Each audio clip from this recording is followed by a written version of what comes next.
এরে আনজাসা সাহাবী শুনো, রুয়াইদাকে ইয়া আনজাসা, এরে আনজাসা একটু ধীরে ধীরে ধীরে ধীরে ধীরে ধীরে যাও।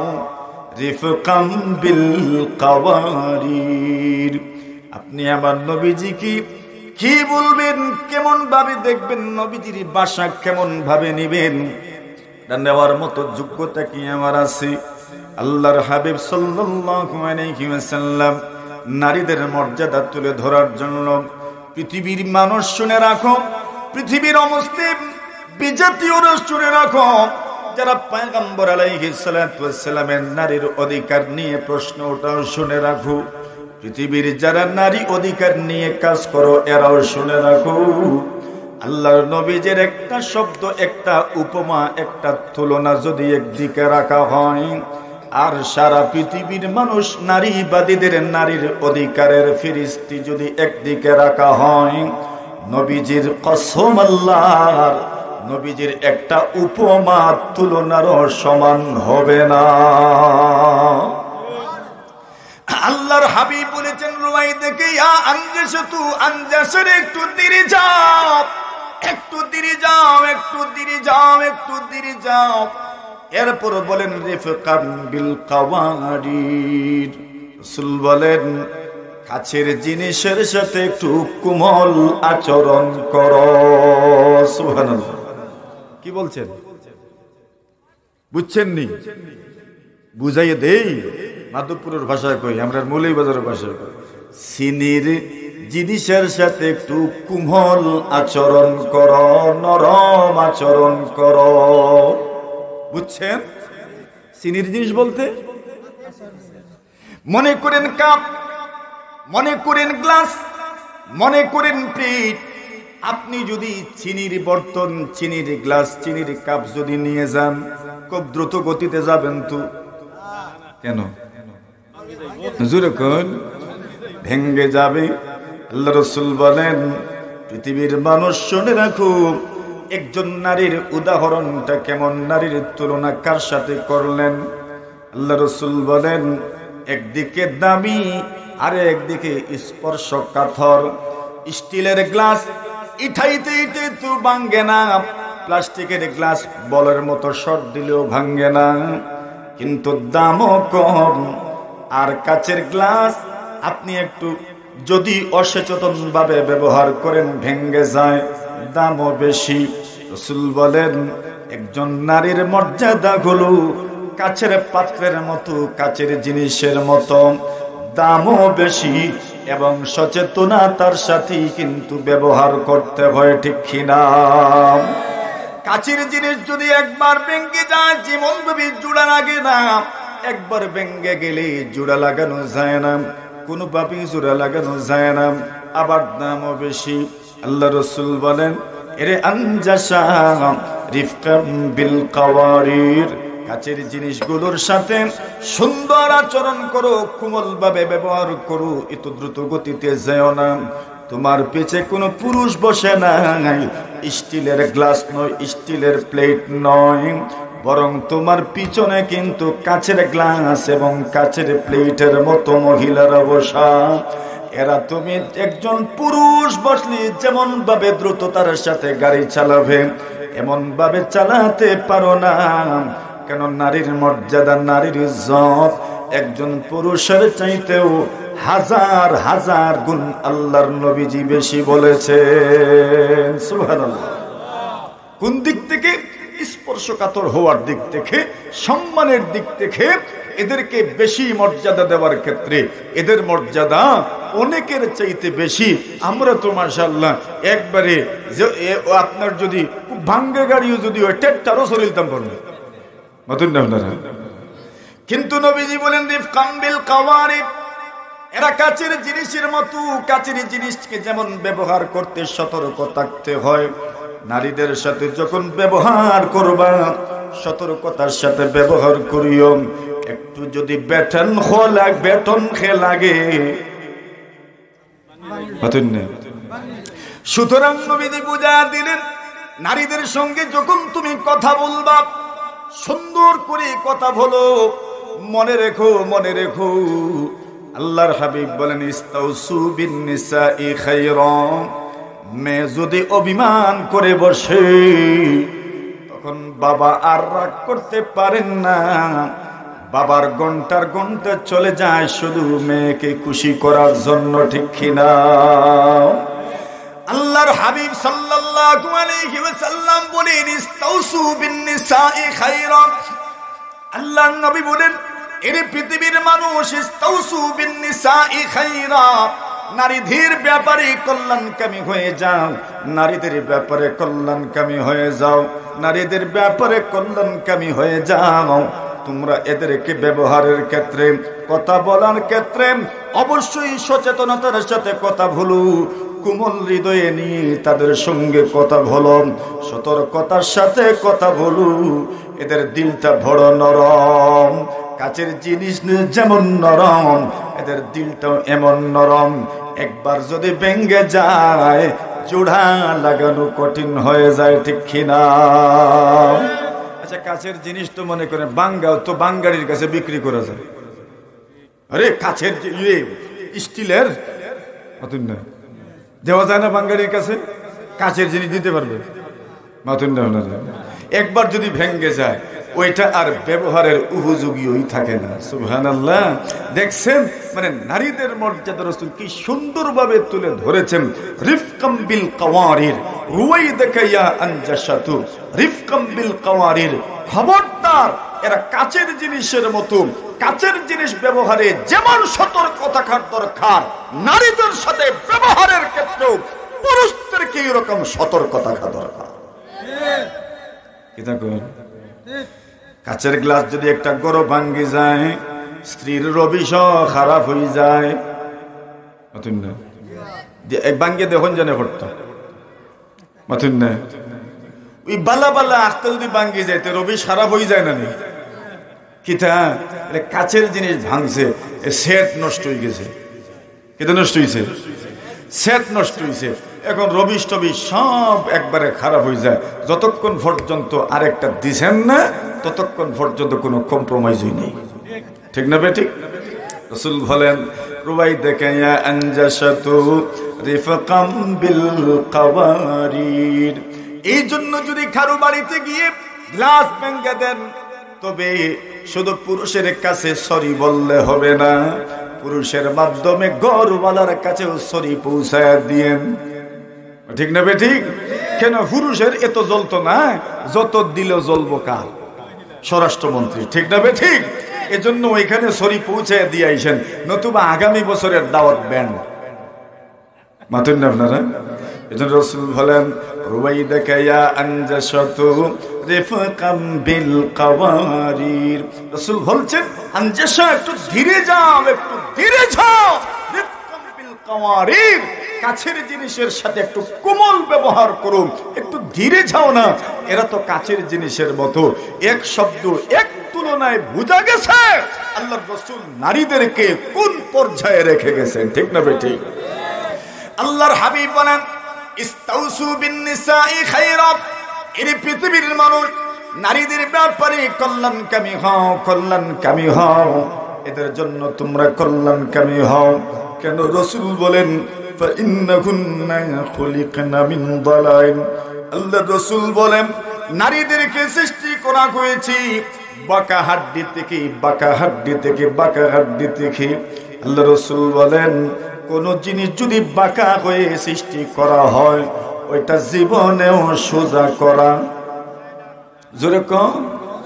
আল্লাহর হাবিব বলেন দেখেন ওইটা আবার নেগেটিভ নিয়েন না।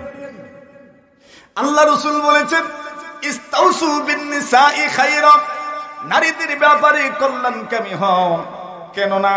ফাইন্নাহুন্না খুলিকনা মিন দালাইন, এদেরকে বাঁকা হাড় থেকে সৃষ্টি করা হয়েছে। কোন কোন জায়গায় বাঁকাই তো সুন্দর। এই মাইকের স্ট্যান্ড যদি বাঁকা না হতো তবে আমি ওয়াজ করতাম কেমনে? সুতরাং বাঁকাটাও তো সুন্দর, মাঝে মধ্যে রাস্তা বক্র হয়ে যাওয়া এটাই সুন্দর, এটার মধ্যেই সৌন্দর্যতা। রাসূল বলেন তবে বক্র যদি হয়ে যায়, কোনো জিনিস বক্র হয়ে গেলে ওইটাকে যদি এইভাবেই ছেড়ে দেন, এমন সময় আসে আর ব্যবহারের উপযোগীই থাকে না।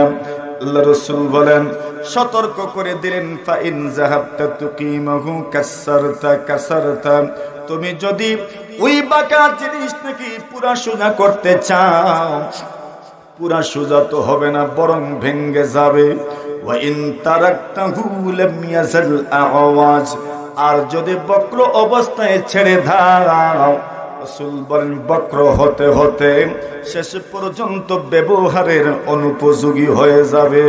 এই জন্য বলেছেন এমন কঠিন শাস্তিও না, কড়াকড়িও না, আবার আপনি একদম শাসন করবেন না এমনও নয়, বরং ভালোবাসা, প্রেম, মহব্বত এবং শাসনের সমন্বয়ে সন্তান মেয়েকেও লালন পালন করবেন, আপনার স্ত্রীকেও আপনি তা এইভাবে পরিচালনা করবেন। ভালোবাসাও থাকবে, শাসনও থাকবে।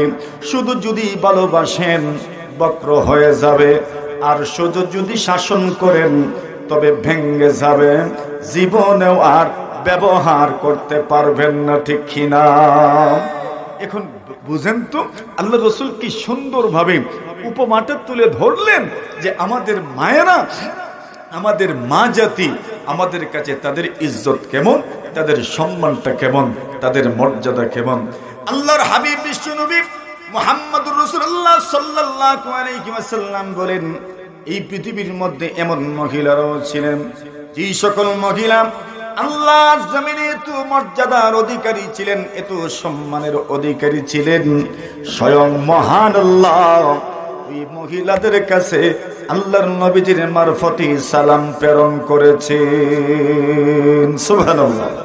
নারীদের কাছে আল্লাহ নবীজির মারফতে মুহাম্মদুর রাসূল সাল্লাল্লাহু আলাইহি ওয়াসাল্লামের মাধ্যমে সালাম প্রেরণ করেছেন এমন একজন মহিলার নাম খাদিজাতুল কুবরা রাদিয়াল্লাহু তাআলা আনহা।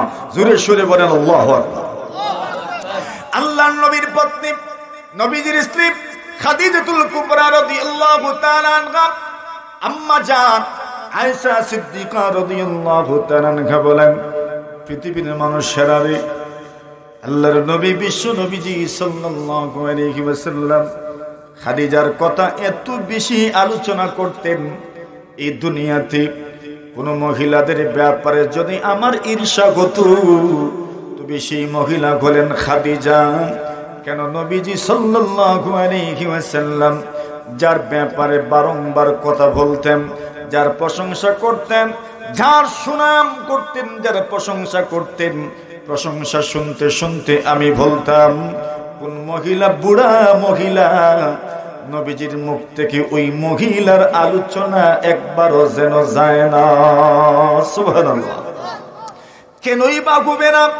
আল্লাহর নবী বিশ্ব নবী মুহাম্মদুর রাসূলুল্লাহ সাল্লাল্লাহু আলাইহি ওয়াসাল্লাম খাদিজাতুল কুবরা রাদিয়াল্লাহু তাআলা আনহার মাধ্যমে যে সাপোর্ট পেয়েছেন, দুনিয়াতে এমন কোন মানুষ মিলানো বড় মুশকিল যার মাধ্যমে মুহাম্মদুর রাসূলুল্লাহ এত সাপোর্ট পেয়েছেন।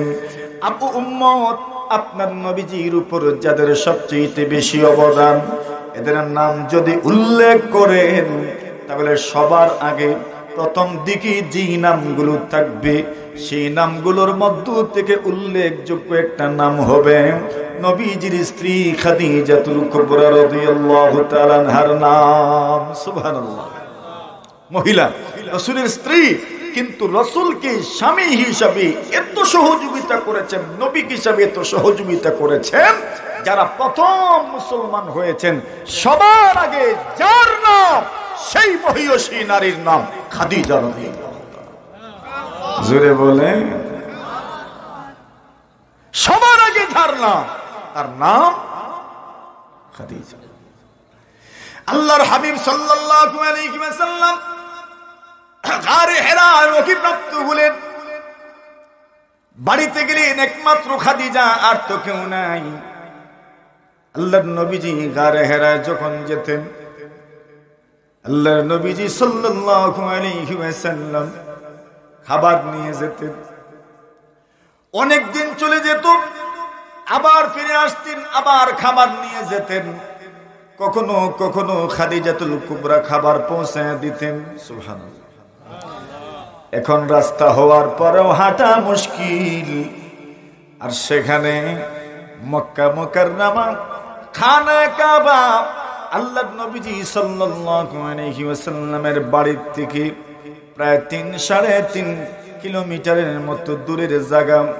পাহাড়ি অঞ্চল, পাহাড় বেয়ে বেয়ে উপত্যকা দিয়ে গিরিপথ দিয়ে উনি যেতেন। খাদিজা খাবার নবীজির কাছে দিয়ে আসতেন।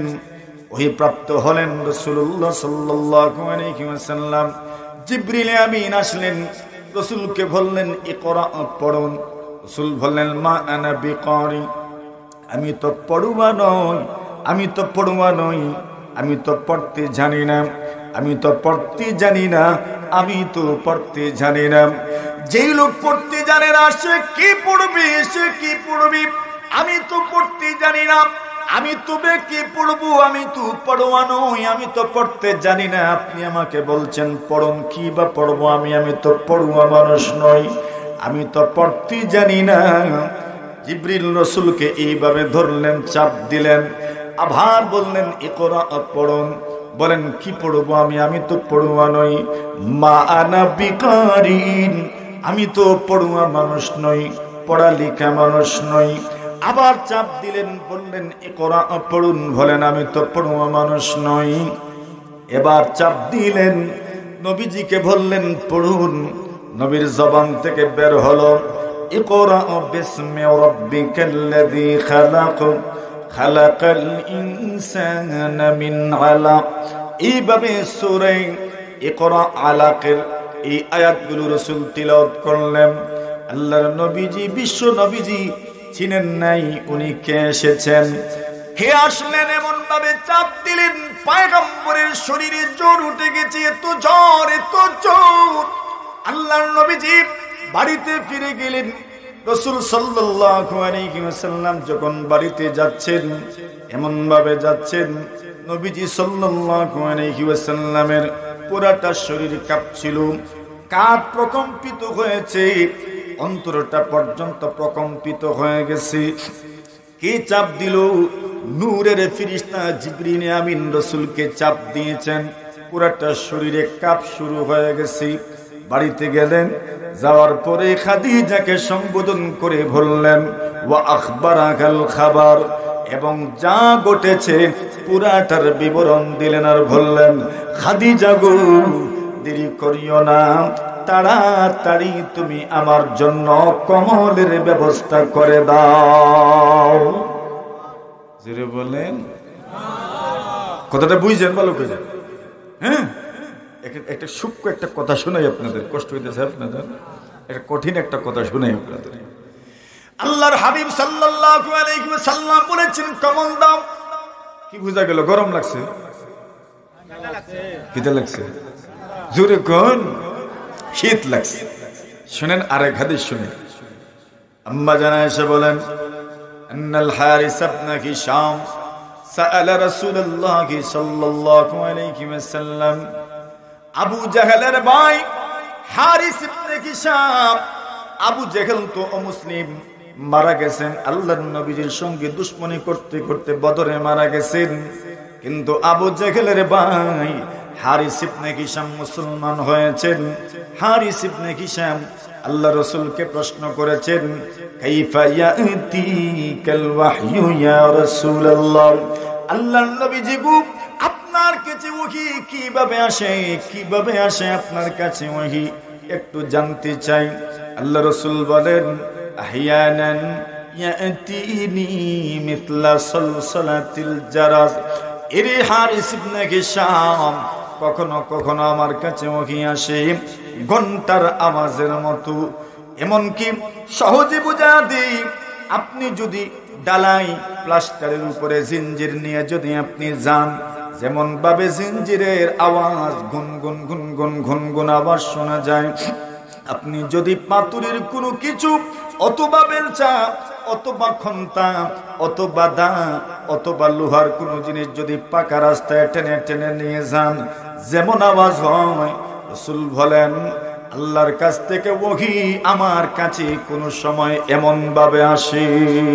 সুবহানাল্লাহ। বুঝছেন বিষয় কি পরিমাণ কঠিন ছিল? যে এটা অনুভব করা, এটা উপলব্ধি করা, এটা বুঝে নেওয়া কি পরিমাণ কঠিন ছিল। এবার হাদিস শরীফে রাসূল বলেন, ও আহয়ানান ইয়াতামাসসালু লিয়াল মালাকু রাজুলা, কখনো কখনো আল্লাহর ফেরেশতা আমার সামনে মানুষের আকৃতি ধারণ করে আসতেন। বেশিরভাগ সময় দেহিয়া কলবি রাদিয়াল্লাহু তাআলার আকৃতি ধারণ করে আসতেন।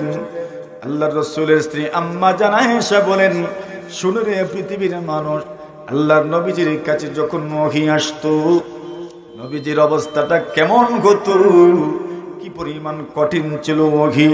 আপনি তো মনে করেন, আমিও তো মনে করি সূরাতুল ফাতিহা আল্লাহ নাযিল করেছেন, আপনিও তিলাওয়াত করতে পারেন, আমিও তো তিলাওয়াত করতে পারি।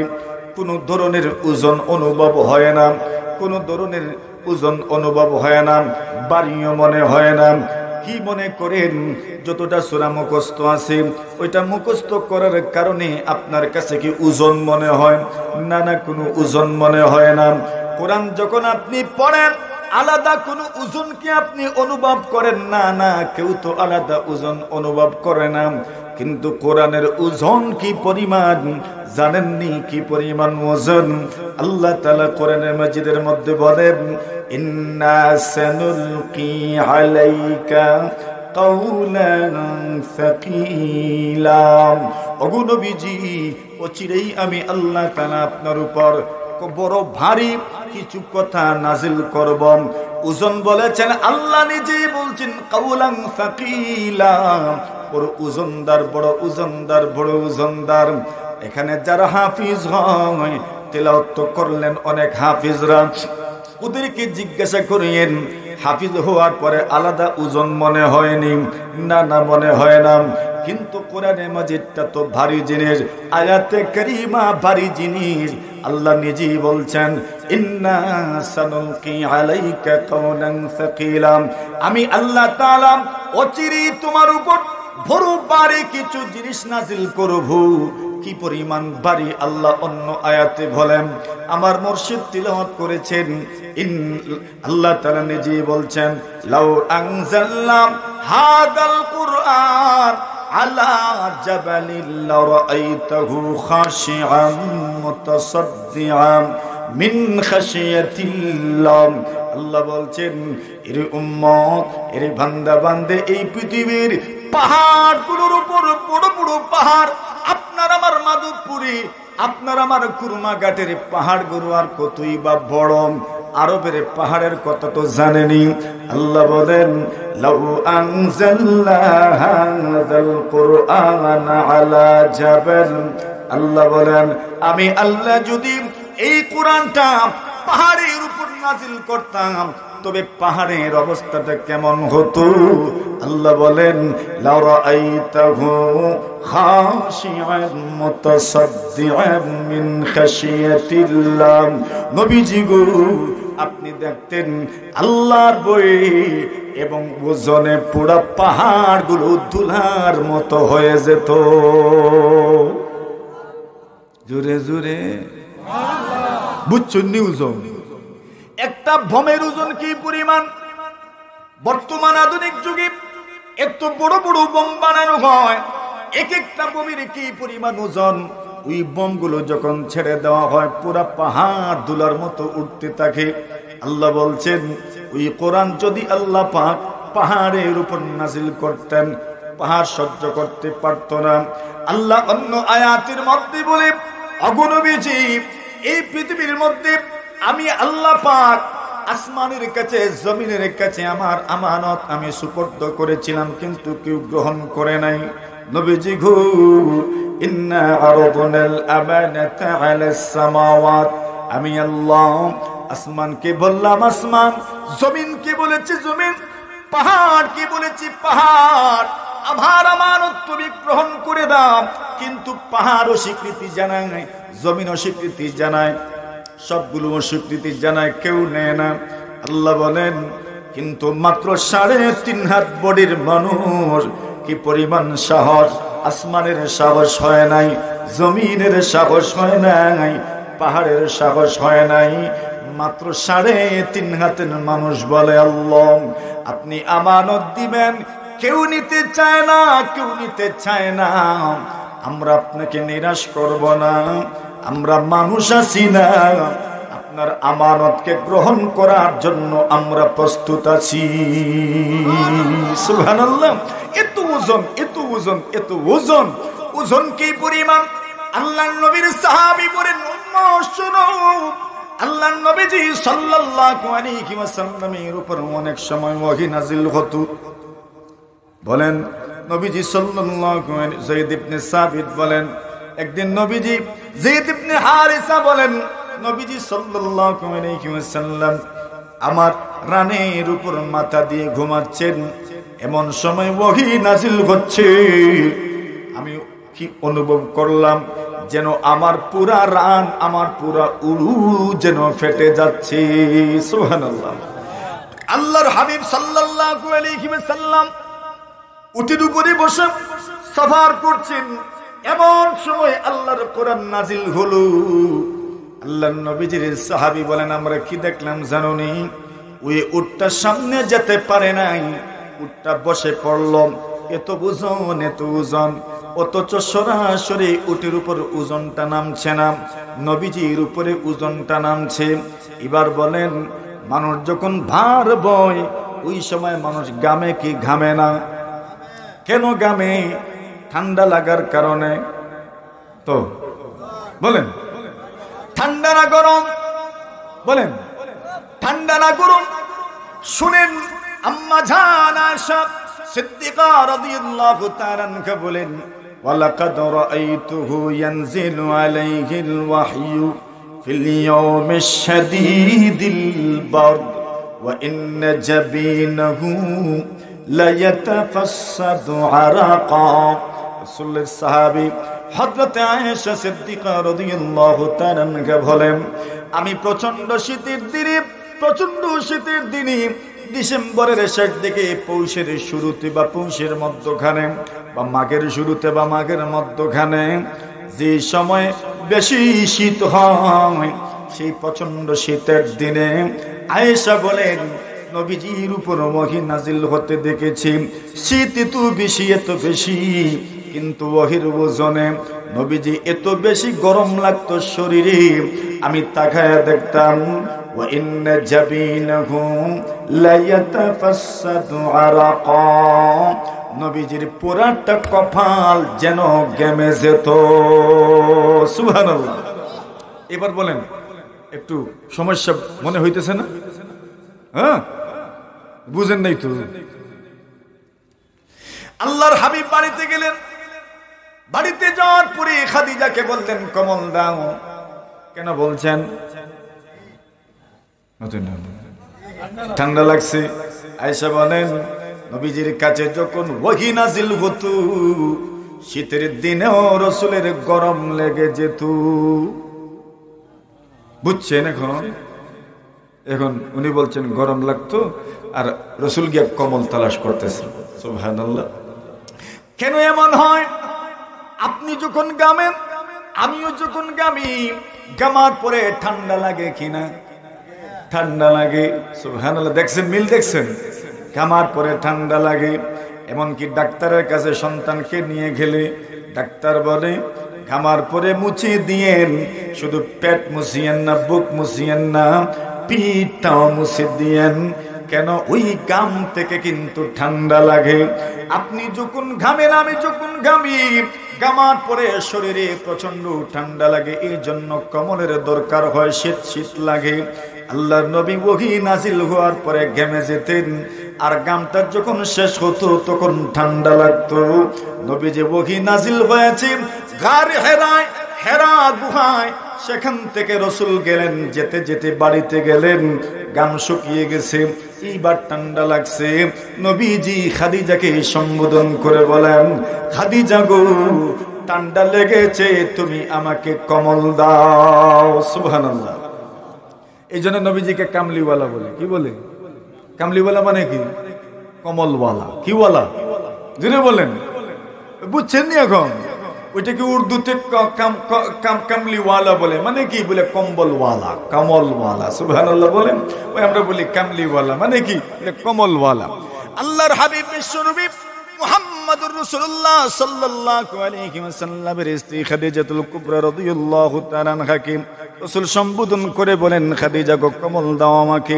খাদিজা কমল উড়াইয়া দিলেন। আল্লাহর রাসূল অত্যন্ত আল্লাহর পয়গম্বর আলাইহিস সালাতু ওয়াস সালাম নিজের উপর যেন নিরাশ হয়ে যাচ্ছিলেন। নবীজি খাদিজাকে সম্বোধন করে বলেন, খাদিজা গো লাকাদ খাশিতু আলা নাফসি, আমার বড় ভয় হয় আমি বাঁচব নাকি মারা যাব, আমার বড় ভয় হয়। সুবহানাল্লাহ। খাদিজা বলছেন, কি বলছেন আপনি এগুলো? আপনার কিছুই হবে না। সুবহানাল্লাহ বলেন, আরো জোরে বলেন। এমন কথা স্ত্রীর মুখ থেকে শুনতে পাওয়া, এটা খুব ভাগ্যবান কেউ যদি না হয় তো স্ত্রীর মুখ থেকে এমন কথা কেউ শুনতে পারে না। আরে কথা কোন ঠিক না বেটি? আমরা তো কইব মরার কথা কইব মরি যাও, ঠিক না বেটি? আর কেউ তো এটা কোন লাগে না, আগেই কয় ওতা ফরিয়া মরো না নে মাথুন না আপনারা। আল্লাহর হাবিব সাল্লাল্লাহু আলাইহি ওয়াসাল্লাম খাদিজা কি বলেন, খাদিজা গো আমার বড় ভয় করছে। খাদিজা বলেন, কিসের ভয়? কোনো ভয় নাই, কোনো ভয় নাই। কাল্লা ওয়াল্লাহি মা ইউখজিকাল্লাহু আবাদা। ওগো মুহাম্মদ, আল্লাহর কসম, আল্লাহর কসম, আল্লাহর কসম, আল্লাহ তাআলা আপনি মুহাম্মদকে মারবেন দূরের কথা, আমার আল্লাহ আপনার মতো গুণওয়ালা একজন মানুষকে জীবনেও আল্লাহ পাক লাঞ্ছিত করবেন না। আর জোরে কষ্ট হইতেছে? হ্যাঁ। আল্লাহর হাবিব সাল্লাল্লাহু আলাইহি ওয়াসাল্লামের স্ত্রী খাদিজাতুল কুবরা রাদিয়াল্লাহু তাআলা আনহা বলেন, আল্লাহ আপনাকে লাঞ্ছিত করবেন না, বেইজ্জত করবেন না। কেন করবেন না? খাদিজা এইবার গুণ কীর্তন করলেন, গুনাগুন বললেন। ইন্নাকা লাতাসিলুর রাহিম ওয়া তাকসিবুল মাদুম ওয়া তাহমিলুল কাল্লাম ওয়া তাকরিদ দাইফ ওয়া তুঈনু আলা নওয়াইবিল হক। খাদিজা একে একে অনেকগুলো গুণ আল্লাহর নবীজির বর্ণনা করলেন। খাদিজার গুণগুলো বর্ণনার পরে পয়গম্বর শান্ত হয়ে গেলেন। আল্লাহর নবীজি কি সেই দিন যেই